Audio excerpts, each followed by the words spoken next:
이번 강좌는 역시 지난 강좌에 이어서 토지거래 허가제입니다. 그 중에 토지거래 허가에 대해서 나가도록 하겠습니다. 우리가 먼저 허가구역이 먼저 지정됐죠? 그럼 허가구역의 지정권자는 누구냐? 걸치면 국토교통부 장관, 걸치지 않고 일부가 되면 시도지사를 했어요. 그러면 허가구역이 지정됐으면 거기에 거래되는 대상행위가 있을 거 아닙니까? 그래서 그 행위가 대상이 뭐고 그 절차가 무엇인가에 대해서 지금부터 나가면 될 것입니다. 자, 그러면 우선 봅시다.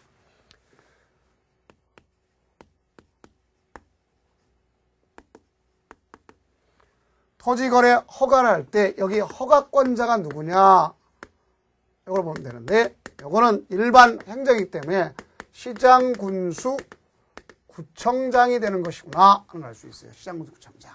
그럼 여기에 대상이 되는 것은 토지만을 대상으로 됩니다. 이 토지가 소유권이 됐든 지상권이 됐든 요거에 대한 이전이 됐든 설정이 됐든 이러한 것에 대해서 투기라는 것은 유상이 돼야 투기인 겁니다. 그래서 유상에 대한 계약뿐만 아니라 예약도 대상이 되는 겁니다.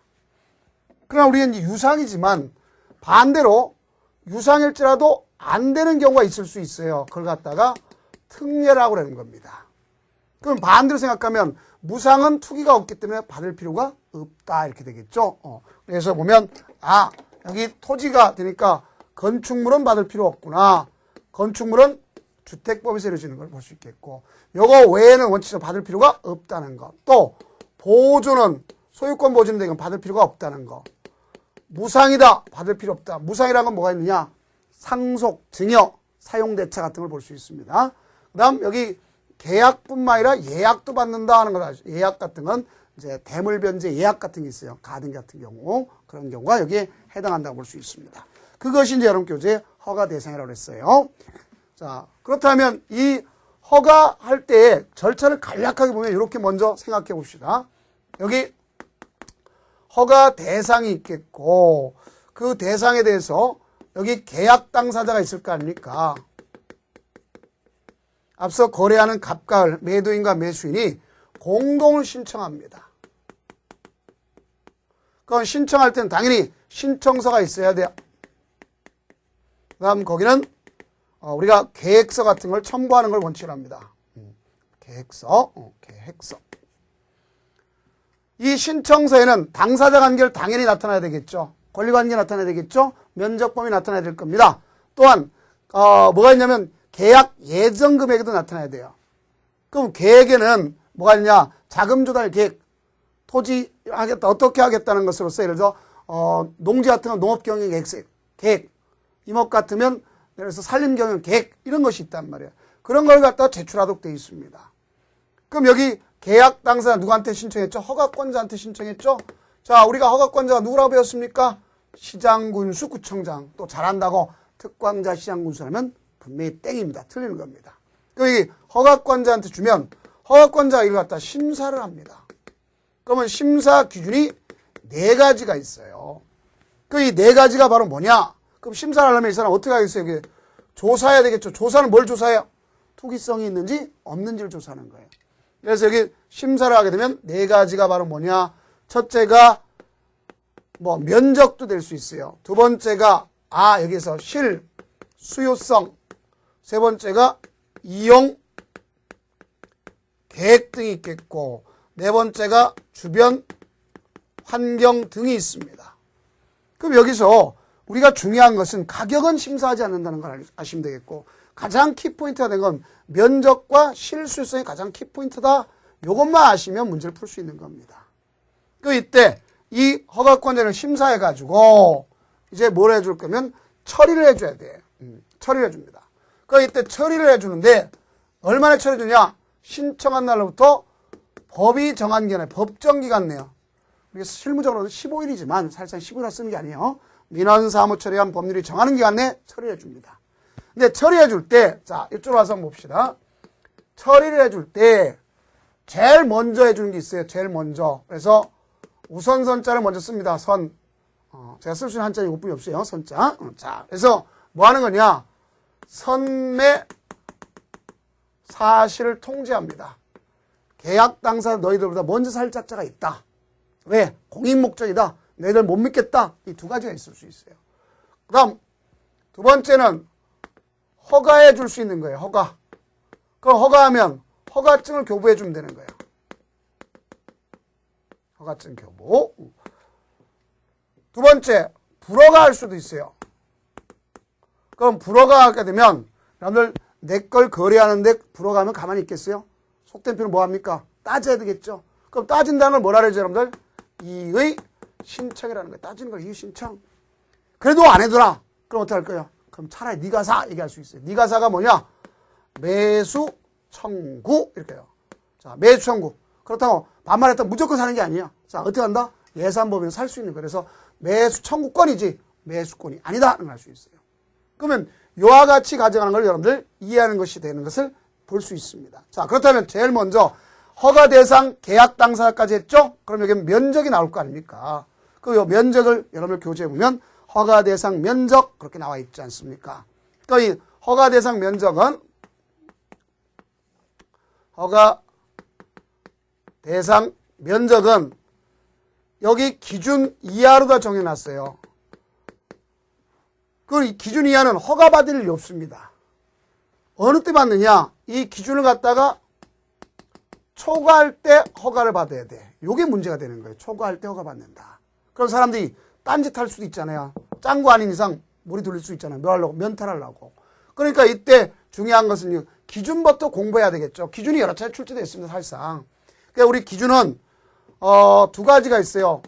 도시지역과 도시지역 밖 이렇게 두 가지로 나눠서 볼 수 있습니다. 그래서 여러분 표시면 도시역, 도시역 외의 지역 이렇게 나눴죠. 박스 안에.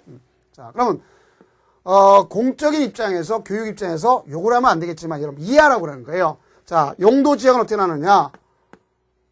주거지역, 상업지역, 공업지역, 녹지지역, 그 다음에 미지정이 나타날 수 있어요. 도시역 안은. 그 다음, 이건 용도 지역에 따라 나타나는 거예요. 이거는 용도 지역에 따라. 그러니까 도시역 밖은 어떻게 쓰이느냐? 현황에 따라 쓸 수 있는 거예요. 그래서 이거는 세 가지가 있습니다. 농지가 있겠고, 임야가 있겠고, 기타가 있다. 이렇게 볼 수 있어요. 그럼 여기는 여러분 아마 미술 시간 같은 때 많이 배웠을 거예요. 자, 데칼코마니, 즉 절반 접으면 되는 걸 알 수 있겠죠. 그래서 요걸 기점으로 여기는 절반 대칭. 자, 그러면 공업지역은 200평, 660제곱미터를 기준점으로 합니다. 법에 이하로 규정했어요. 자, 임야는 약 300평, 그러니까 1000제곱미터를 기준점으로 삼는다. 이렇게 생각합니다. 그럼 이거를, 얘네들을 기준점으로, 얘는 절반 대칭, 절반 대칭. 얘도 이걸 기점으로 절반 대칭 있다. 절반 대칭. 그런데, 이렇게 해서 이제 외우는 거는, 자, 이렇게 가서 좀 죄송스럽지만 어쨌든, 요건 또 아니죠, 뭐가 요건.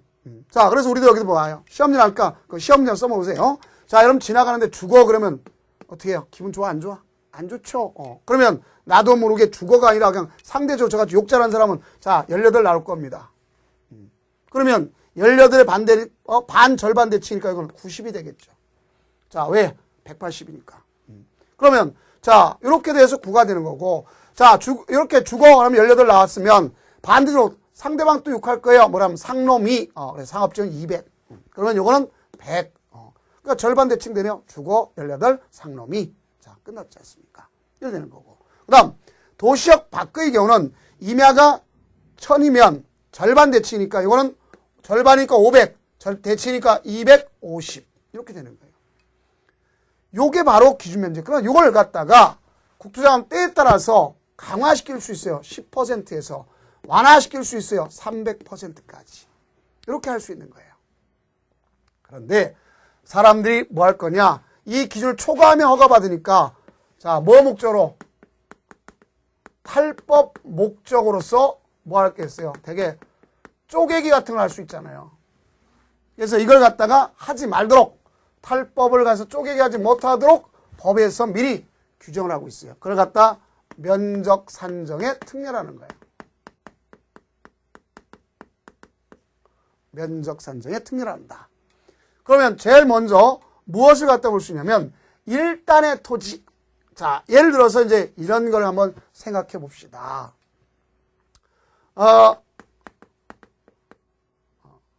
금천구 만약에 시흥동 땅이 있어요. 시흥동 4번지, 5번지, 6번지, 7번지 땅에 따라 몇 필지입니까? 4필지야. 그럼 이 4필지가 있는데 자, 이 지역이 무슨 지역이냐? 상업지역입니다. 근데 여기 있는 이 땅 주인 갑이라는 사람이 여태까지 뭐로 썼느냐? 여기가 예를 들어서 이 땅은 상업지역인데 공장용지로 썼다 이거죠. 그러니까 지목은 공장용지일지라도 용도지역은 뭐다? 상업지역입니다. 상업지역에 공장용지 있을 수 있어요. 자, 그럼 이게 얼마냐? 200, 200, 200, 200제곱미터 됐단 말이에요. 면적을 초과하는 거예요. 면적. 제곱미터라는 기준점을 해서. 근데 지금 이 사람은 이 공장용지가 필요 없어. 그래서 이걸 사고자 하는 사람, 을이 있다든가 아니면 기타의 사람이 있을 수 있어요. 병이 있다든가 이런 사람이 있을 수 있어요. 쭉. 이럴 경우에 상업지역인 경우에는 얼마가 기준점이 되죠? 특별한 사용이 없는 상놈이 200이잖아요. 그러면 200을 초과해야 허가받지 않습니까? 그러면 여기 4번지 땅을 팔 때는 가서 둘이 허가구역은 전제 조건하에서 하는 거예요. 가서 꼭 이게 허가구역 아니다 기타 실무적 따질 게 아니라 허가구역은 전제 조건하에서 만약에 허가구역 전제 조건하에서 그러면 갑이 을하고 계약할 때 금천구청장을 쫓아갈 필요가 있냐 없냐? 없어요. 왜? 기준 면적이 200이니까 200 초과면 201서부터 받는 거잖아요. 이때는 가서 허가받을 일이 없습니다. 그런데 자 여기 봐요. 이걸 병이 가서 사겠다 이쪽을 또 아니면 을이 계속 일단의 토지를 사겠다 이렇게 얘기할 수 있잖아요. 그러면 가서 1월 1일 2월 1일 날 사겠다 그러면 전부 거래를 보는 거예요. 전부 거래. 그럼 전부 거래는 200, 200이지만 사실상 400 거래를 보는 거 아닙니까? 또 아니면 이거 전부 거래를 본단 말이에요. 그럼 기준 면적이 이미 초과됐죠? 그러니까 허가 받아라. 이렇게 되는 거예요. 그러면 만약에 한 사람이 사겠다. 그럼 어떻게 할 거냐? 203 때는 허가 안 받지만 이때는 허가 받아야 돼. 전부 거래를 보니까. 그럼 이 사람은 허가 안 해주면 공만 가지고 일단의 토지인 회치로서 역할을 못하지 않습니까? 그 얘기가 바로 이거고. 두 번째는 예를 들어서 이게 있습니다. 서울특별시 구로구 구루동 예를 들어서 8번지 땅인데 이것이 1800 예를 들어서 제곱미터야. 여기가 공업지역입니다. 그럼 여기 있는 땅이 1800제곱미터가 있어요. 8번지 땅이. 그러면 이게 공업지역이면 기준이 얼마죠? 여기 보니까 660. 이 사람은 허가를 받아야 될 건 지금 거래하려면 자 그러면 이걸 갖다 어떻게 되냐? 허가 구역이 됐다. 그러면 쪼개기를 해버려요. 그래서 600씩 쪼개버립니다. 600씩. 그 660 넘지 않았잖아. 그럼 허가 안 받는다. 이렇게 생각할 거 아닙니까? 그래서 이건 만약에 갑이 이걸 쪼개가서 한 산을 팔 수도 있지만 여러 산을 팔 수도 있잖아요. 그 이때 1월 1일 날 을한테 팔았어요. 2월 1일 날 병한테 팔았어요. 3월 1일 날 정한테 팔았어요. 그 이게 최초 거래 시 기준 면적 초과로 본다. 그랬어요. 최초 거래가 어느 거냐? 1월 1일만 최초 거래가 아니라 다 최초 거래. 왜? 계약 당사 다르잖아요. 다. 그러니까 다 이럴 때는 허가를 받아야 되는구나 하는 걸 알 수 있어요. 그래서 최초 거래량은 이게 다 거래다 볼 수 있어요. 그런데 예를 들어서 4월 1일 날 이걸 갖다가 을이 무한테 팔았다 받을 필요 없어요. 그다음에 5월 1일 날 이걸 갖다가 기한테 받았다 받을 필요 없습니다. 그 다음 6월 1일 날 요놈을 경한테 팔았다 받을 필요가 없는 겁니다. 그건 두 번째 거래이기 때문에. 그래서 요렇게 가정을 볼 수 있어요. 그러나 단 기준 면적 이하로 나눴더라도 허가받지만 도시군객시설, 즉 여기다가 도로 내기 위해서 이걸 400제곱미터로 쪼갰다. 그래도 허가받을 일이 없습니다. 무슨 시설이면 도시군객 시설이면. 그 얘기가 나온 거죠.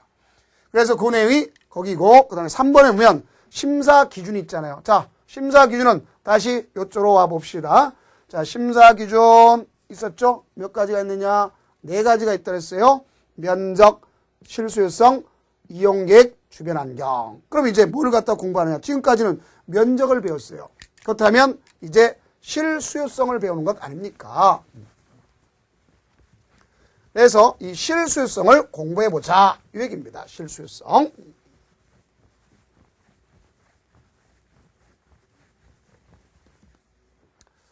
자, 실수요성 그랬습니다.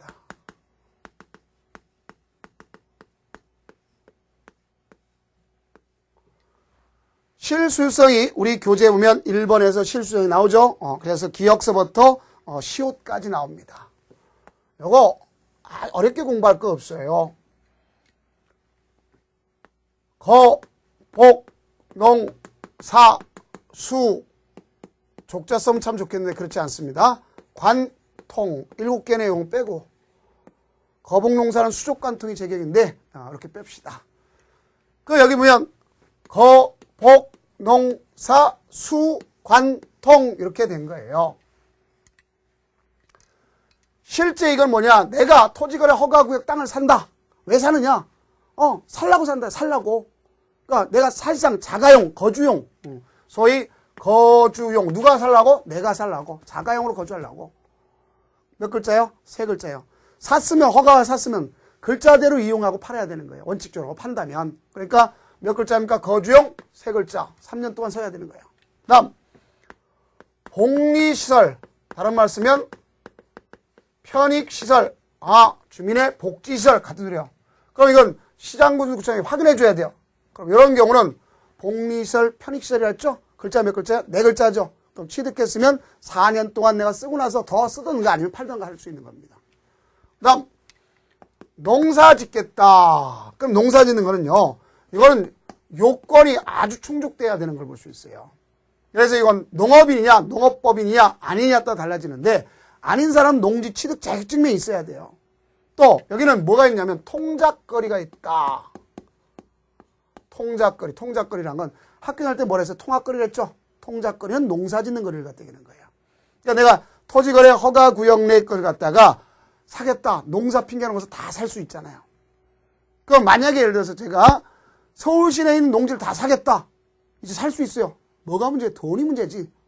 그러니까 다만 허가구역 내 걸 사겠다. 그러면 나는 내가 거주한 거주지로부터 30km까지 살 수 있는 거예요. 내가 여기 지금 거주하고 있어요. 여기에 A시에 거주하고 있어요. 예를 들어서 거주. 그럼 이 거주지로부터 몇 킬로까지 반경 몇 킬로까지 30km까지 살 수 있어요. 인근지역으로 간다면. 그게 바로 이겁니다. 그런데 내가 여기에서 갖고 있다가 택지 주성함에 따라 내게 수용당했어. 아니면 내가 협의 양도를 했어요. 즉 넘겨줬다는 거야. 사실상 뺏긴 거랑 마찬가지죠. 그럼 나는 농사졌던 사람이니까 뭐가 필요해요? 대체 취득이 필요하죠. 대체 취득은 3년 내 취득하면 되는 겁니다. 몇 년에 취득한다? 3년 내 취득. 그 이때 이 3년 내 취득한다를 볼 수 있는데, 자, 이 사람은 어디까지 갈 수 있느냐? 자기가 법이 정하는 거 빼놓고 나서는 법이 갈 수 있지만 80km까지 갈 수 있어요. 내가 80km까지 허가구역 내로. 정부가 정책적으로 더 나갈 수도 있습니다. 그러나 80km까지 갈 수 있어요. 80km까지. 그럼 이 사람은 이걸 취득할 때 어떻게 취득하냐? 수용한 거 보상비 플러스 알파는 안 돼. 죽어도 안 되는 거예요. 보상비 범위 내에서 소위 종전 가격 범위 내에서 사야 되는 겁니다. 투기 방지 아닙니까? 이렇게 되겠고요. 그럼 요거는 이 사람 샀으면 농사 짓는 거니까 농업이든 어업이든 축산업이든 종전 축산업은 3년이었었어요.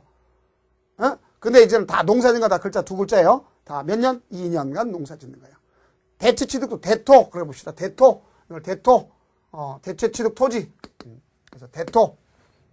3년 내 취득했지만 2년간 농사지라. 농사는 이렇게 되는 겁니다.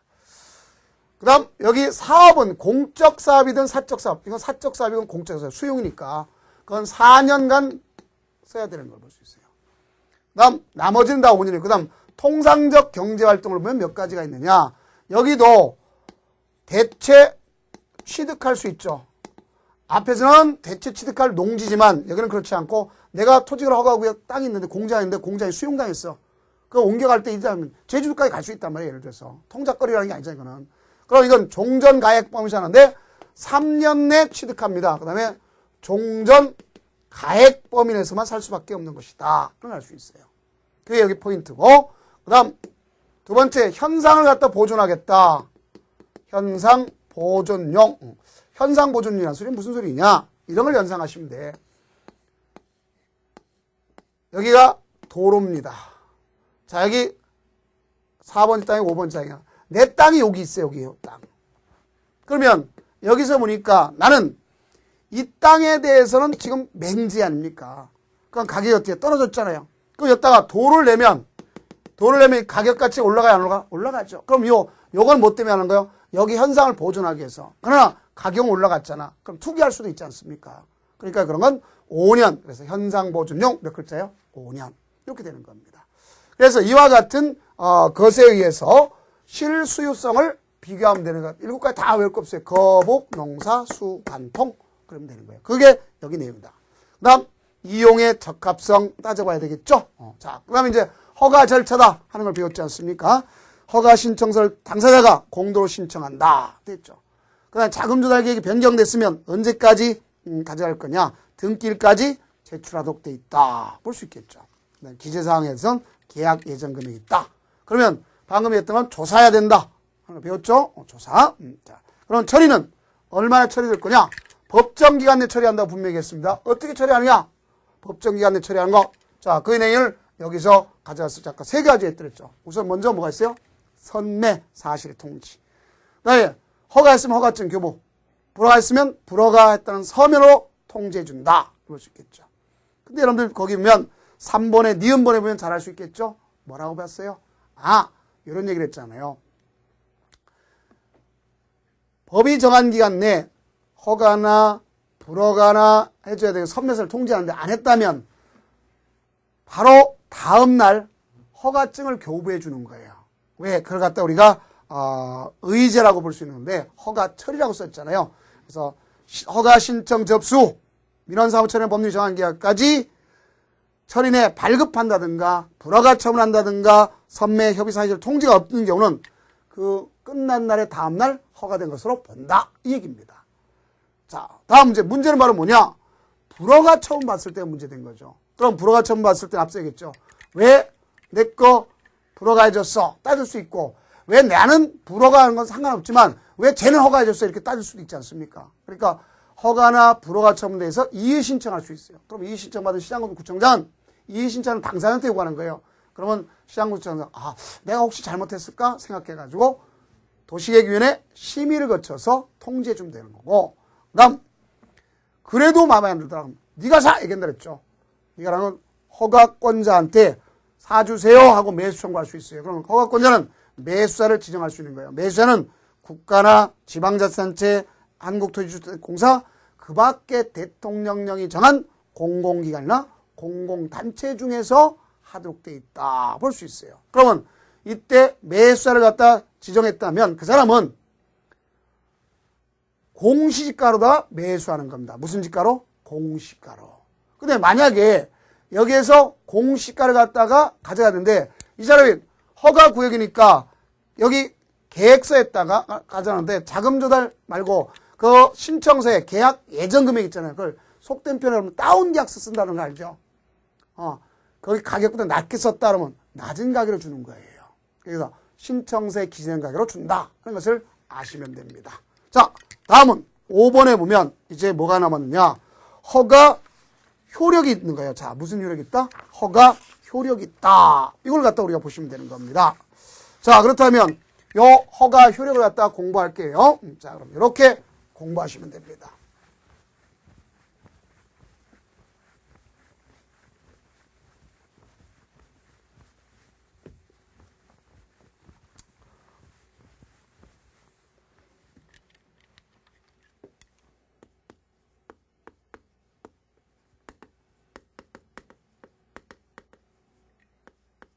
시험 문제 위주로 정리를 해드릴게요. 일단은 허가 받았으면 그것이 유효요건인 거예요. 첫째. 그래서 허가 받으면 이거 가지고 등기를 할 수 있어요. 그럼 물권 변동이 일어나는 겁니다. 이게 되는 것이고요. 두 번째는 허가 받았으면 이용 의무가 발생하는 거예요. 몇 년 범위 내에서? 5년 범위 내에서 이용 의무가 발생하는 거다 볼 수 있어요. 이용 의무가 발생하는데 제가 앞서 얘기했던 것 중에 잠시 이쪽으로 가봅시다. 왜 안 지고 끝까지 버티고 있는지요? 실수요성이라는 말을 배웠죠? 자, 그러면 이 실수요성을 배웠는데 거복, 농사, 수, 관통 그랬잖아요. 그래서 특히 요렇게까지 했죠. 여기 봐요. 거주용 몇 글자? 3글자. 몇 년? 3년. 자, 복리시설 몇 글자? 4년. 4글자 이용. 농사 무조건 몇 글자? 2년. 대토 2년. 자, 사업자는 무조건 사자 들어가면 공익사업이든 공적사업이든 사자 들어가면 4년입니다. 나머지는 특별한 사유가 없는 한 5년 이렇게 되는 거예요. 그래서 5년 범위 내 이용하도록 되어 있다. 그게 여러분 교재에 써 있는 것을 볼 수가 있습니다. 그래서 중시할 것이 무조건 농사 짓는 것에 대해서는 무조건 다 뭐로 보냐면 2년, 대토 2년 이렇게 것입니다. 그걸 거기 보면 토지 이용 의무에 나온 숫자를 갖다 외우려고 하지만 그것도 거주용 1번에다 동그라미 3개, 2번에 복지시설 4개, 그 다음 농업 2개, 임업, 축산업 2개, 그 다음 사업은 수용사업, 사업자들은 무조건 4년입니다. 대토, 대체취득 2년, 나머지 특별한 사람은 다 얼마? 5년 이렇게 됩니다. 그러면 이렇게 이용하도록 되어 있는데 이 사람이 이용하는지 안 하는지 조사를 해야 돼. 안 되면 여기다가 포상금을 걸 수 있어요. 포상금. 그러면 위반사항이 있다. 이용하고 있지 않더라. 그 이용하고 있지 않으면 어떻게 할 거냐. 가서 이행명령을 내립니다. 3개월 내에 이행하시오 이행명령을 내려. 근데 이 이행명령을 내렸음에도 불구하고 안 따라가는 사람이 있습니다. 이걸 여러분들 생각해 봐야 되겠죠. 그게 여기에 이제 키포인트가 되는 것이구나 알 수 있어요. 자, 그럼 여기 보면 이행명령이 있겠고 거기 따라가지 않더라. 그러면 취득가액, 실거래가입니다. 취득가액의 10% 범위 내에서의 이게 부과시키는 거예요. 이행강제금을 부과시킵니다. 그래서 이행강제금은 불법 방치했다 그러면 10%, 불법 용도로 썼다 이러면 5%, 기타 7%, 불법 임대도 7% 이런 경우가 되는 것을 알 수 있습니다. 그래서 그와 같이 이행강제금을 갖다 부과시키는 것이 우리 교재에 써 있는 것이고, 자, 이 부과는 1년에 몇 회? 1회 범위 내에서 부과시키는 거예요. 근데 내가 이미 4년 전에 농지를 취득했어. 한 번도 농사 지은 적이 없어요. 그런데 지금 와서 나한테 이행강제금 부과시킬 수 있다 없다? 없다. 왜? 이용의무 기간이 경과됐으면 부과시킬 수 없다 하는 것을 아시면 되겠습니다. 다음, 만약에 이와 같이 가져가는 것을 알 수 있겠고요. 그 다음에 이제 뭐가 있냐면 토지거래에서 볼 것은 위반했다. 위반했다. 그 위반했으면 무효인건데 이거는 당연 무효예요. 당연 무효. 그래서 무효라는 것이 본래 입장이다. 왜? 인가기 때문에. 근데 허가 조건에 허가받을 걸 조건으로 했다. 허가 조건으로 했다. 그럼 이거는 판례 입장에서면 유동적 무효다. 그럼 나중에 가서 허가받으면 소급표가 발생하는 겁니다. 소급표가. 그 다음 마지막 하나의 관점에서 보면 뭐가 있느냐. 요게 포인트가 되는 걸 알 수 있어요. 자, 아무리 허가받더라도 잠탈할 목적, 즉 탈법을 숨길 목적 이거로 했다. 그럼 그 자체는 무조건 무효라는 것이 판례 입장이다 하는 것을 아시면 되겠습니다. 또한 이제 허가를 갖다 봤을 때 그 특례, 적용 배제 왜 그러냐. 앞서 그랬죠. 유상일지라도 국가 등이 계약 당사자라면 받은 거로 보는 걸 볼 수 있겠고, 사전에 협의하면 또 사후에 통보하면 받는 걸 볼 수 있고, 그 다음 배제, 아무리 유상이라도 여러분 투기성이 없는 게 있죠. 자, 경매했어요. 내 땅 건물 경매 들어갔어. 기분 좋을까 나쁠까? 나쁘죠. 왜? 경락대금 받는데 그러지만 그건 유상은 유상이 맞아요. 수용하면 보상금 나와요. 기분 나쁩니다. 투기가 아니잖아. 그러니까 그건 유상이라도 받지 않는다 소리가 거기 적용 배제 가지고 1서부터 17번까지 써 있습니다. 그거 다 할 것 없어요. 알겠죠? 자, 그 다음 이제 허가받으면 효력 중에 마지막 관점이 바로 게 뭐냐. 의제가 있어요. 의제. 그러니까 허가받으면 탑법 것이 받은 걸 본다. 근데 의제란 말을 갖다 교재는 안 썼지만 바로 3번에 보면 뭐가 있습니까? 농지 취득 자격 증명. 여러분들 실무에서 농취증이라고 말들 해요. 그럼 농취증이란 건 농지를 취득하는 자는 투기성이 없어야 돼요. 실수요자를 줘야 돼요. 그래서 농지 취득 자격 증명 관할 시구 운면장이 발급해 주는 거예요. 그럼 여기 앞서 봤어요. 아까 실수요성 거북 농사 짓는 사람이다 하는 걸 이미 확인했잖아요. 그럼 다시 받을 필요 있다 없다? 농지법에 받을 필요 없어요. 다음 거기 있는 거민제도. 거민제도란 건 허무인 등기 방지, 세수 확보를 위해서 하는 거예요. 이미 실수요자는 확인됐지 않습니까? 그러니까 허가해 줬잖아요. 그러니까 다시 시장군구청한테 받을 필요가 없다. 바로 이것이 여기에 키포인트다. 이래 주면 되겠습니다. 자, 그렇다면 이제 다음 강좌는 선매에 대해서 나가도록 하고 이제 국토계획 및 법률을 마치는 강의를 하도록 하겠습니다. 고생 많으셨습니다.